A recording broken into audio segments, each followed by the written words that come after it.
tak apa-apa. Kemudian?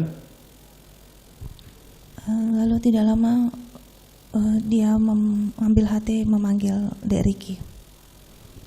Kemudian Ricky naik ke atas? Tidak, saya disuruh masuk ke dalam kamar. Oh, saudara masuk ke dalam kamar. Ya. Saudara tahu apa yang disampaikan suami saudara kepada Ricky? Tidak tahu karena saya di dalam kamar. Kemudian Ricky turun dan memanggil Richard. Saya tidak tahu yang mulia. Saudara tidak tahu. Pada saat suami saudara ngobrol dengan Richard, saudara tahu? Saya tidak tahu yang Saudara mulia. tidak tahu. Baik. Peristiwa di Magelang itulah yang memicu hingga akhirnya suami saudara memanggil Ricky dan Richard untuk naik ke atas. Betul ya? Saya tidak tahu, mungkin iya. Mungkin iya. Oke. Sebagaimana kemarin saya sampaikan di persidangan kepada suami saudara terdakwa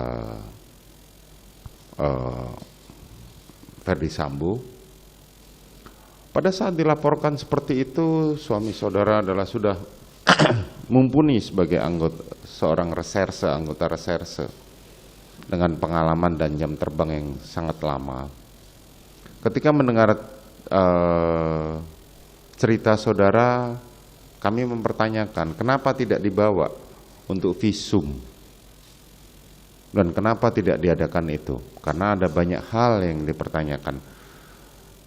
Selama di persidangan ini, peristiwa di Magelang, kejadian di Magelang hanya diterangkan oleh kesaksian saudara dan suami saudara saja.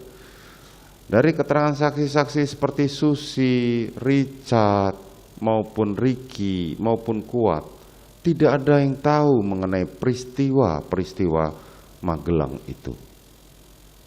Sehingga kami mempertanyakan, kenapa saudara ke suami saudara, kenapa saudara tidak membawa istri saudara ke rumah sakit?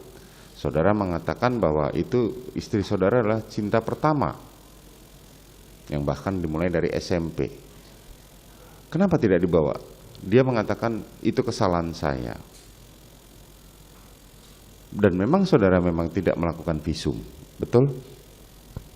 Saya tidak melakukan visum.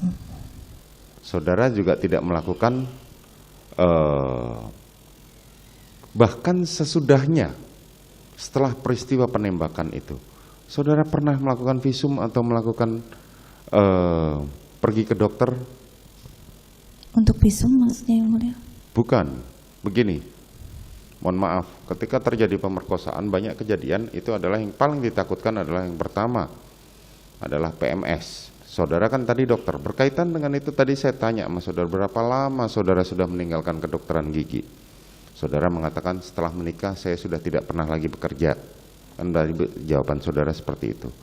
Artinya cukup rentang lama, tetapi dari persidangan yang sebelumnya juga kami menyatakan saudara, di keluarga saudara ini protokol kesehatannya sangat tinggi.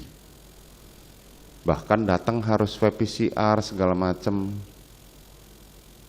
Sehingga kami melihat bahwa saudara mempunyai standar protokol kesehatan yang sangat tinggi, tapi berkebalikan dengan peristiwa di Magelang itu. Kenapa saudara tidak pernah pergi ke dokter atau paling tidak memeriksakan diri? Yang mulia, sebenarnya setelah kejadian, saya itu hanya bisa diam dan tidak bisa berkata apa-apa, karena saya bingung dan saya malu dengan apa yang terjadi pada saya.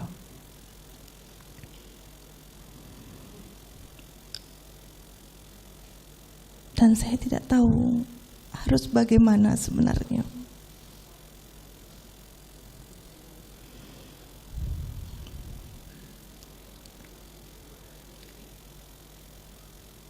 Waktu itu pun ada psikolog, tapi saya juga tidak berani untuk menceritakannya. Karena bagi saya ini adalah aib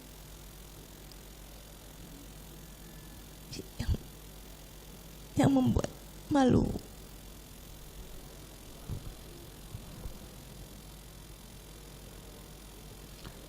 Suami saudara ketika didengarkan kemarin di kesaksiannya Sugeng Putut, dikatakan bahwa peristiwa di Magelang itu ilusi demi menutupi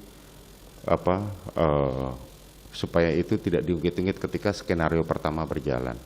Nah, pada akhirnya sampai di persidangan ini peristiwa Magelang pun akhirnya benar-benar menjadi satu ilusi sebagaimana disampaikan oleh suami saudara. Makanya kami menanyakan itu. Bisa saudara terangkan? Yang mulia, sebagai korban kekerasan seksual, tidaklah mudah untuk menyampaikan, bahkan kepada suami saya sendiri saja. Saya sebenarnya malu,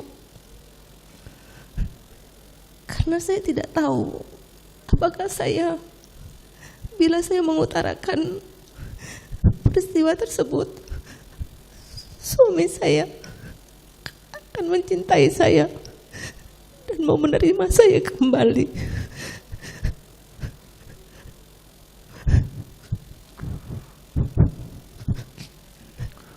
Mohon maaf saudara, jadi kenapa kami menanyakan seperti ini? Karena sumber peristiwa Magelang inilah yang memicu terjadinya peristiwa penembakan di Duren 3. Maka kami mencoba bertanya, kalau saudara tidak mau berkeberatan untuk menjawab, tidak ada masalah.